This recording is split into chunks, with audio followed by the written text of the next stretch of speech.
خبر شامل کرتے ہیں ڈیرہ غازی خان سے، جہاں BBC اردو کے divisional bureau chief Ghulam Yasin رائے کی رپورٹ کے مطابق 7 محرم الحرام کو جامعہ رضا العلوم ماڈل ٹاؤن ڈیرہ غازی خان میں محفل ذکر امام علی مقام حضرت حسین ابن علی مرتضیٰ منعقد کی گئی، جس میں جامعہ اعزاء کے تمام اساتذہ کرام، تمام طلباء مدرسہ اعزاء اور ڈیرہ غازی خان کی عوام کی کثیر تعداد نے شرکت کی۔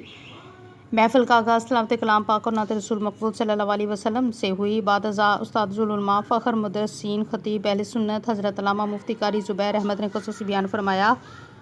آپ نے واقعہ کربلا کا پس منظر، مدت خلافت راشدہ کا حوال اور فلسفہ کربلا پر روشنی ڈالی۔ آپ نے واقعہ کربلا سے حاصل ہونے والی اہم مضامین اور اسباق کو نکات کی صورت میں بیان فرماتے ہوئے کہا کہ اگر ظالم سر اٹھانے نہ دے اور اسلام سر جھکانے نہ دے تو راہ خدا میں سر کٹا دینا ہی بہتر ہے۔ مزید دیکھتے ہیں یہ رپورٹ۔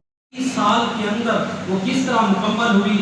حضرت جناب سیدنا صدیق اکبر رضی اللہ تعالی عنہ نے 2 سال 3 ماہ 10 دن آپ نے یہ خلافت کے امور سر انجام دیے۔ حضرت سیدنا صدیق اکبر کے وصال کے بعد حضرت عمر رضی اللہ تعالی عنہ مسند خلافت پہ بیٹھے۔ آپ نے 10 سال 6 ماہ اور 4 دن تک اس منصب کو زینت بخشا۔ اس کے بعد آپ کے وصال کے بعد، آپ کے شہید ہو جانے کے بعد حضرت عثمان غنی رضی اللہ تعالی عنہ نے 11 برس 11 ماہ اور 28 دن کے اندر اس منصب خلافت کو زینت بخشی۔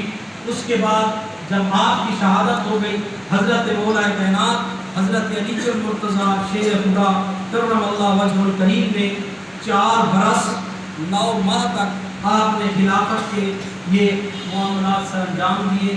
حضرت علی المرتضیٰ شیر خدا کے وصال اور شہادت کے بعد حضرت امام حسن نے 6 ماہ تک خلافت کو کے امور کو سر انجام دیا۔